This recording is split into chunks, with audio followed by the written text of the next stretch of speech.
Hello tout le monde, j'espère que vous allez bien et bienvenue dans cette petite vidéo du vendredi dans laquelle on va parler de Bitcoin, d'Ethereum ainsi que d'un ensemble d'alt que vous m'avez demandé de regarder.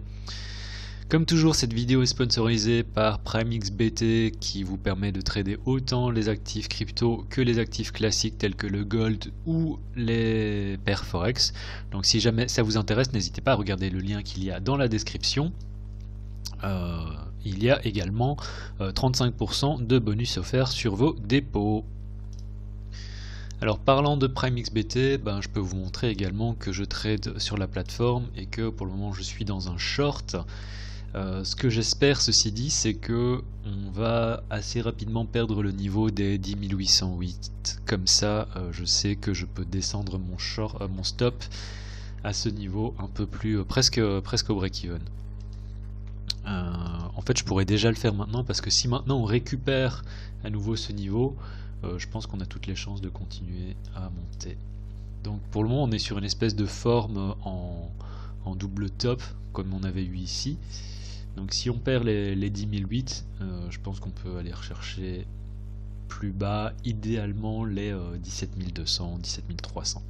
Donc qui correspond à ce niveau qu'on n'a pas véritablement retesté, dans le sens ici on a fait un double bottom et on a directement fait une montée, donc retester ce niveau ici, c'est ce que j'imagine.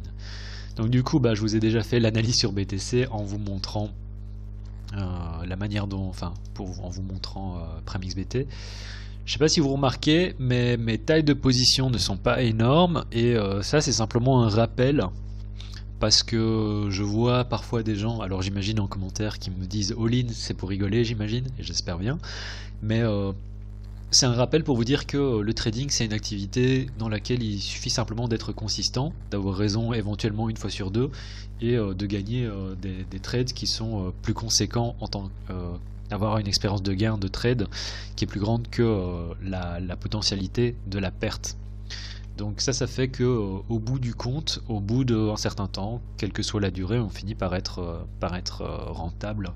Et vous pouvez voir, moi j'ai commencé ce compte de trading avec 0.6. Pour le moment je suis à 0.64.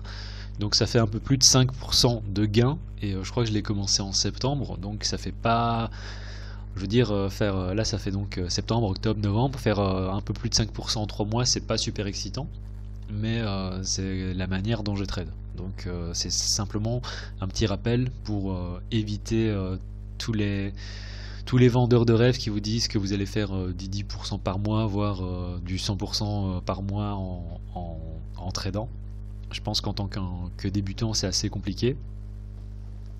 Après c'est à relativiser parce que ici il s'agit d'une balance en BTC et bon vu que BTC ces 3 derniers mois a quand même fait un 100%, donc ça fait un 100% en USD et un 5% en plus en BTC. L'idée en fait c'est vraiment d'accumuler des BTC. Il y a des gens qui m'ont demandé aussi dans les commentaires pourquoi est-ce que je tradais du Bitcoin et pourquoi parfois je tradais en USD. En fait c'est simplement que je me permets de trader les deux en fonction de ce que m'offrent les charts. Et l'idée c'est soit je trade en BTC et du coup l'idée c'est d'augmenter mon stack en BTC, soit je trade en USD et bien sûr l'idée c'est d'augmenter le stack d'USD. Et dans les deux cas, vu qu'on est sur une uptrend qui est assez puissante, dans les deux cas on est gagnant. Donc Bitcoin en hebdo, on va attendre la clôture dans 2 jours. Ça se passe plus ou moins bien, même si aussi en fait on a swipé le high. Et comme je l'avais dit lundi, moi j'ai pas l'impression que ça va se clôturer de la sorte. J'ai vraiment l'impression qu'on va avoir droit à un retournement. Idéalement c'est un retournement qui nous mettrait dans les 14 000 et là on pourrait prendre tous une position et j'espère que vous prendrez tous une position, mais il n'est pas impossible également qu'on ait tout simplement, il suffit de regarder le daily, qu'on fasse tout simplement une espèce de range qui ensuite nous emmènerait vraiment beaucoup plus haut. Donc pas grand chose à dire sur les grosses échelles de temps, même en daily en fait on n'a pas encore perdu de support, donc le short dans lequel je suis actuellement, il faut que j'avoue que c'est clairement prématuré. Et si on remonte vers mon entrée, j'hésiterai pas trop à à sortir, histoire d'éviter les pertes, parce que ça aussi c'est quelque chose d'important en trading, c'est savoir accepter de se dire ok, là je suis en gain de 200 $, si on remonte, ben, je sors à break-even, quitte à... Enfin là je joue mes profits en fait. Mais l'idée c'est vraiment de garder aussi, de préserver son capital, parce que si on ne préserve pas son capital, en fait on peut plus trader tout simplement. Donc ça aussi c'est un point très très important. J'espère que je vous emmerde pas en fait avec tout ça, n'hésitez pas à me dire dans les commentaires, parce que des fois mon but c'est simplement d'être purement éducatif, mais j'ai peur en fait de commencer à être moralisateur, enfin de sembler moralisateur, alors que c'est pas du tout mon but. Mon but c'est vraiment d'essayer d'être éducatif. C'est pour ça que je vous montre également le compte de trading, et que j'essaie d'être transparent avec vous. Quand je me fais sortir, je le dis. Quand je prends un trade, j'essaye de le dire également. J'essaie de vous donner également les setups dans lesquels je me prendrai soit un long, soit un short. Donc n'hésitez pas à me dire ce que vous en pensez dans les commentaires, parce que si ça sert à rien, si tout ce qui vous intéresse c'est de savoir si on est, enfin, où est-ce que BTC peut potentiellement aller. Voilà, il faudrait que je m'adapte aussi, même si je ne sais pas où BTC va aller. Il faudrait tout simplement attendre qu'on casse le nouveau all-time high. À partir de ce moment-là, je sais pas, on pourrait aller. C'est assez compliqué à dire. Bref, en daily, on peut voir qu'on a formé donc résistance, support. Il faudrait vraiment qu'on casse ce petit support, et puis ce deuxième support pour aller chercher ensuite les 17 200. Ce support, c'est le support dont j'avais déjà parlé lundi, et si on regarde en 4 heures, on l'a cassé, on a eu la petite retrace, et j'avais dit voilà, si on vient rechercher cette mèche et qu'on vient se trader sous support, je pense qu'on va aller première target ici, deuxième target, les 6500. Pour le moment on n'y est pas encore, j'espère que ça va se passer, parce qu'à partir de ce moment là les gains pourraient être assez conséquents, vraiment sympa, enfin vu que je suis déjà en position. Et si on revient me chercher, ben, je sortirai tout simplement, comme je l'ai dit. Donc pour le moment, je ne favorise pas les longs. Une première confirmation en fait par rapport au short serait de perdre ce niveau, pour ensuite essayer vraiment de viser 10 700, 17 200. J'arrive pas à parler, 10 700. Je crois pas qu'on revienne à 10 700 un jour en fait. Mais je peux me tromper. Et si on y revient, ce serait définitivement pas bullish du tout. Donc voilà, j'ai pas grand chose à dire en dehors de ça sur BTC. On va directement parler d'Ethereum contre BTC. Ethereum contre BTC, alors là il y a plusieurs niveaux. Mais en gros ça correspond, on peut voir qu'on est dans une double zone, hein. On a une zone en daily et en hebdo. Et ce que je vous avais déjà dit dans la vidéo de lundi, c'est soit on repasse au-dessus de ce niveau, et à partir de ce moment-là je pense qu'on peut aller beaucoup plus haut. Soit ça sert de résistance et on pourrait éventuellement shorter déjà à partir de ce niveau ici en fait. Une cassure du niveau. Et ce que j'aurais voulu voir la semaine passée, c'est dans la vidéo de lundi, ce que je vous avais dit, c'est si on perd ce niveau qui est résistance, on va revenir à nouveau chercher ici. Mais ça c'est le niveau que je ne veux pas perdre, parce que du coup on peut espérer jouer cette espèce de figure. On va regarder ça, et ça là je parle en mensuel, cette espèce de figure en épaule, tête épaule inversée, en mensuel. Et si ça se fait, on va partir assez loin je pense en termes de target. On va aller chercher probablement ce creux ici, et ça ferait probablement à partir de si on prend position ici, voilà, ça fait un 100% presque sur Ethereum. Et ce qui n'est pas étonnant, vu que je pense qu'à un moment Ethereum va finir par casser. Donc si on regarde en termes de structure de marché en hebdo, en mensuel, et toujours sur quelque chose de positif quoi. Creux, sommet, creux. Et l'idée en fait c'est de continuer la montée pour éventuellement casser ce sommet là. Mais à voir. Je veux dire, on a encore ce support qui devient résistance, cette résistance, donc ça risque de faire quelque chose comme ça, qui sait, et on pourrait éventuellement trouver de la résistance et redumper par la suite. Mais là on parle en termes, voilà, là ça nous met en 2024, donc faut pas être pressé non plus. Donc par rapport à Ethereum contre Bitcoin, si on regarde en daily, en weekly d'abord, ouais, le fait qu'on ait été rejeté, ça je vais l'effacer. Le fait qu'on ait été rejeté, ça aussi, je vais l'effacer. Ici, c'était pas super parce que du coup ça fait office de retest bear et on pourrait continuer, c'est ce que j'ai indiqué ici, à éventuellement ranger pendant un certain temps. Idéalement, on vient faire un retest à nouveau de cette zone de support et on casse et on commence à vraiment remonter vers quelque chose d'intéressant. Mais toujours en attente. Et même un short ici, on pourrait éventuellement shorter, on sait où est le point d'invalidation, vu qu'on a ce niveau là, on pourrait déjà considérer que ce top ici en daily, ça nous sert de point d'invalidation, mais vu qu'on est sur support, je shorterai pas ça. Éventuellement, une fois qu'on casse le support, pour aller chercher dans un premier temps ce nouveau support, et puis en dessous si on arrive à le casser. Ethereum contre... Alors, Ethereum contre USD. On est sur cette résistance. Hein. Donc le fait que maintenant on rencontre un peu de mal à passer au-dessus, c'est tout à fait normal dans le sens où on a fait un joli run. Et ce qui pourrait se passer également sur Ethereum, c'est quelque chose comme ça, quoi. Et ce serait pas forcément bear, hein. Ce serait même assez positif parce que du coup on a des respirations et le marché a le temps vraiment de construire une figure pour ensuite continuer l'uptrend qui est visible aussi sur... Donc double top, on a la cassure, on vient arriver à la target. On pourrait refaire un retest de ce niveau qui était la petite consolidation avant la montée. Et ce serait même idéal. Et je pense que si on revient à 440, faut pas réfléchir, il faut simplement prendre des longs sur Ethereum. Donc Ethereum, ce que je vous avais dit déjà dans la vidéo de lundi, est toujours valide. Sauf que je crois que par rapport au niveau, on pourrait même... on pourrait même baisser ça comme ça. Bon, là je suis déjà dans un short parce que j'ai pris une entrée plus ou moins agressive. Mais si on récupère les 620 en daily, ben, je pense qu'on va aller à 780.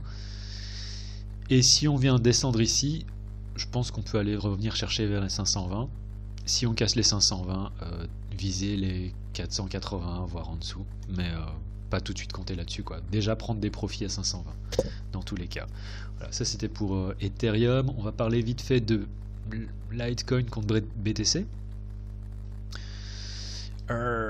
Ouais, alors ça c'était notre ancien support et j'avais dit une fois qu'on récupère normalement c'est bon. Là on est entre deux eaux. Ce que je voudrais vraiment voir c'est le récupérer en hebdomadaire, donc attendre la clôture en hebdo.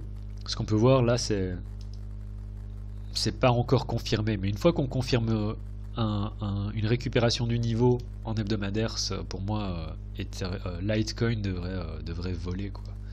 Enfin voler, on verra, mais au moins on pourrait considérer qu'il est en phase de sortie de downtrend. Il faudra bien sûr casser ce niveau là pour confirmer, mais une fois que ça se fait, je pense qu'on peut aller beaucoup plus haut sur Litecoin. Et il faut se rappeler deux choses sur les alts et sur BTC aussi, c'est le cycle. C'est-à-dire que je pense que vous avez tous vu le chart du BTC en log, où est-ce qu'on vous montre ceci. On vous dit, waouh, vous avez vu ça, ça se ressemble énormément. Si ça se répète, on va avoir un run qui va nous emmener à je ne sais pas combien de milliers de dollars le Bitcoin. Bah, Litecoin contre Bitcoin, il a également un cycle. Et ce cycle, c'est pump, dump, pump, dump, pump, dump, petit pump, dump, pump, dump. Donc, moi j'ai tendance à faire confiance à ce genre de mouvement cyclique et me dire que Litecoin à un moment va encore faire un pump. Et si on revient vers ne serait-ce que les 15 000, il faut prendre ses profits, quoi, il faut se casser. Et attendre que le cycle se répète éventuellement en 2022-2023 pour retrader ça. Là après je parle vraiment de trades de position, mais c'est des trades de position qui vous font des 200-300%, quoi. Donc gardez ça à l'esprit. Et Litecoin contre USD, il faudrait vraiment qu'on casse ceci, parce que pour le moment j'aime pas trop le look de... Si on casse ça c'est mieux, parce que là ça ressemble un peu trop à un double top Et si on a un double top comme comme ce qui se passe en ce moment sur Ethereum USD, parce que pour rappel, Ethereum USD en 4 heures, on a ce double top. Alors je dis pas qu'on va venir le faire, on pourrait faire un triple top également, c'est des choses qui arrivent. Mais on a également en daily cette forme un peu en double top, et la target du double top ce serait les 430 quoi. Donc si on a un dump sur Bitcoin que Ethereum suit, à mon avis Litecoin contre USD aussi va suivre, et du coup où est-ce que ça pourrait nous emmener, c'est une bonne question. Peut-être qu'on pourrait revenir aux 50 $, ce qui serait vraiment pas positif. Et ce qu'il faudrait voir idéalement, c'est vraiment que Litecoin BTC commence à surperformer, histoire que Litecoin contre USD continue à monter. Et à partir de ce moment-là, on pourrait peut-être jouer une figure comme ça pour aller beaucoup plus haut. Donc ça, c'est encore hautement spéculatif, c'est pas quelque chose que je trade. J'ai toujours du Litecoin en portefeuille. Et voilà quoi. Donc je vous ai donné le setup sur Ethereum, sur Litecoin, et vous m'avez demandé dans les commentaires, c'est une personne qui m'a demandé de parler de plusieurs tokens. Avant ça, je vais parler de... Alors Neo me paraît un peu pas terrible, mais une fois qu'on récupère en fait ce niveau en vert, on récupère le niveau des 106 000 Satoshi. À mon avis, Neo contre USDT devrait faire quelque chose d'intéressant. Là, le fait qu'on soit sur support, j'aime bien aussi. Donc, et une fois qu'on récupère ça en hebdo, à mon avis, on va aller vers les 30 $ sur Neo. Donc, Neo, je surveille. Xem, j'en parle vite fait parce que voilà, j'ai pas pris. J'aurais voulu prendre une position ici, mais bon, je l'ai pas pris. Et ce truc est juste. Bon, là, c'est trop tard. Hein. Mais je trouve ça intéressant de voir le chart en hebdo parce que ce truc est incroyable quoi. Il a fait un pump ici, un deuxième pump, il revient vers les niveaux. Donc c'est pas impossible qu'on ait une formation de figure qui commence à se faire, on ait une petite consolidation sous résistance et qu'on finisse par faire un truc comme ça encore sur Xem quoi. Le prochain niveau c'est ici, hein. C'est vraiment là, c'est les 2000 Satoshi, ça fait encore un gain de plus de 50%. Donc je traite pas ça. Et de toute façon, on est en hebdo, donc ça risque de prendre du temps, mais voilà, c'est assez intéressant pour en parler. ZIL, j'aime bien. Donc ZIL, on a ce range, hein. On a le haut du range, le bas du range, on casse le range, on récupère le range. Si on revient à nouveau vers les 140 sats, je prends un long pour viser cette cible-là dans un premier temps. Même si on peut voir que ce qui s'est passé, c'est on a cassé le range, enfin on a réintégré le range, on est directement venu taper sur le milieu du range. Donc ouais, c'est dommage parce que la target a déjà été atteinte, mais je pense que ça vaut la peine d'essayer de reprendre un log si on revient vers le bas du range pour viser à nouveau le milieu. Zcash, j'en ai parlé sur Facebook, je vais essayer de poster un peu plus sur Facebook, mais pour moi si on récupère le niveau en vert ici sur Zcash, donc on a encore du temps, là on est presque au all-time low, mais si on récupère ce niveau, donc on peut voir pour moi ici on est dans un range. Première target c'est le milieu du range et puis la deuxième target c'est la partie supérieure du range. Et à mon avis une fois qu'on a ça, Zcash contre USD aussi va faire des jolies choses. Là on peut voir qu'on a double top, retest du sommet, donc on pourrait éventuellement être sur quelque chose qui nous emmène vers quelque chose comme ça. C'est ce que je voudrais voir sur Zcash. ONT, je sais plus pourquoi j'avais mis ONT dans les trucs à regarder. Mais en fait non, il y a... Ah, non, ONT se passe plus ou moins comme je l'avais prévu. Donc c'est bien, c'est quelque chose que j'ai déjà regardé la semaine passée. Une fois qu'on récupère le niveau en vert, à mon avis on va revenir vers ce niveau. Pour le moment c'est un peu risqué, dans le sens où on pourrait très bien continuer à faire ça. Et descendre plus bas. Donc je préfère vraiment attendre qu'on récupère le niveau. Et à partir de ce moment-là, prendre un trade avec un stop. Ouais, on peut mettre le stop ici en dessous, pas forcément en dessous de cette mèche. À mon avis, ici on a été chercher des stops. Donc voilà, ONT, c'est aussi un truc à regarder. AVE, c'est marrant parce que je vous avais parlé de ça la semaine passée. Là, on récupère le niveau. On peut directement. Je pense que c'est prenable hein, comme position pour viser ce sommet ici. Donc, je vous avais parlé la semaine dernière de ce range. Je vous avais dit, bon, soit on le casse, et je pense que l'idéal pour prendre un log ce serait ici, soit on casse à la hausse et on a un trade qui est prenable. Donc là, le trade et le stop, c'est vraiment regarder ça sur une échelle de temps plus petite. Si on considère que ça, c'est le retest, on n'a pas envie qu'on revienne dans le range, hein, donc comme log, on peut même regarder sur des échelles de temps encore plus petites pour voir s'il n'y a pas un petit niveau de protection. Voilà, je mettrai ça ici en fait en dessous pour faire un trade plus ou moins comme ça, ce qui fait un trade à 1.87, ce qui est jouable. Je préférais qu'on revienne limite encore un peu plus bas, genre comme ça, et là ce serait un trade que je m'autoriserais à prendre pour faire un truc à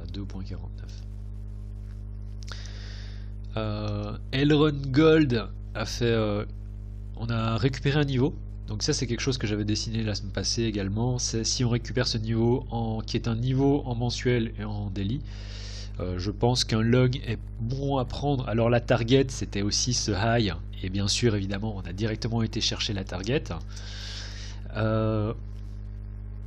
Donc là vraiment attendre qu'on ait éventuellement une retrace, parce que je verrais vraiment bien ça arriver, où on va vers des niveaux encore plus bas.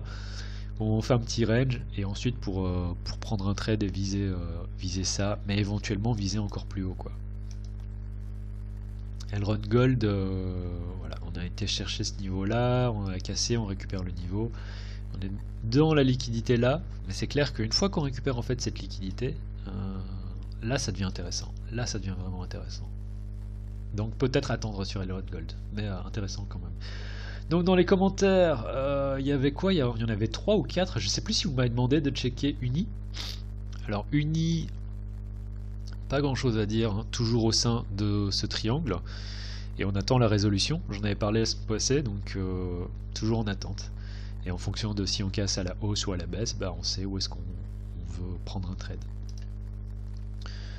Uni contre BTC, contre USD, c'est dans un range et on peut voir on a eu 2 excursions. On considère que ceci sont des excursions en dehors du range. Et donc faut pas y faire attention, mais pour moi on est toujours dans un range et il n'y a pas grand chose qui se passe là-dessus. Alors vous m'avez demandé FTM. Alors si on regarde en hebdo, moi le truc qui me chiffonne, c'est qu'on est sous ce niveau qui est autant un niveau mensuel qu'en hebdo. C'était la grosse consolidation. On a fait une autre consolidation ici, on a la cassure et on vient se retrader ici en dessous. Donc j'aime pas trop ça. Ceci dit, si on commence à récupérer le niveau au-dessus, on peut voir qu'on a eu un fake out ici. L'idée en fait ce serait de faire quelque chose comme ça. Si on récupère le niveau, on peut viser ça dans un premier temps, éventuellement cette petite consolidation. Davantage cette petite consolidation, vu que là c'est davantage un niveau mensuel, mais je prendrais clairement des profits si on a quelque chose comme ça pour faire un short de ce un long de ce genre là.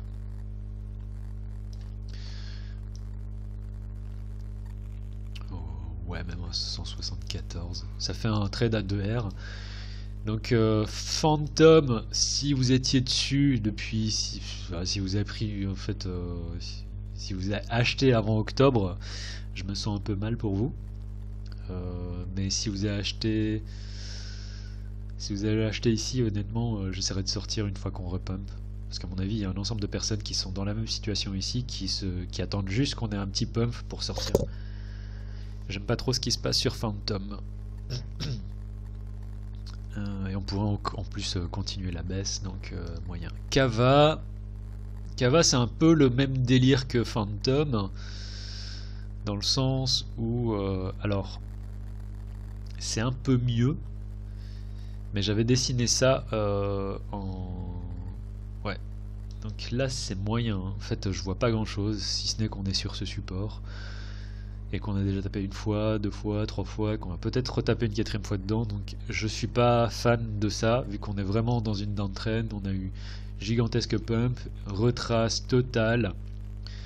Donc Kava, je suis pas super excité. Si on regarde aussi, on pourrait regarder ça. Éventuellement, ce qu'il faudrait voir, c'est qu'on ait, voilà, que on a cette résistance. Donc c'était ancien support, résistance. Faudrait qu'on repasse ici au-dessus encore, même si on a ça, on a ce niveau-là qui est déterminé par la partie supérieure ici. On peut voir clairement résistance, résistance, résistance, résistance. Une fois qu'on repasse au-dessus de ça, éventuellement on pourrait retrader au-dessus et encore je sais pas, on peut voir on a encore une résistance. Donc c'est assez moche, Kava, j'aime pas trop. Je suis désolé. Et puis je sais pas c'est quoi ça, BZRX, c'est un truc qui a pas énormément d'historique vu que c'est arrivé sur Binance en septembre.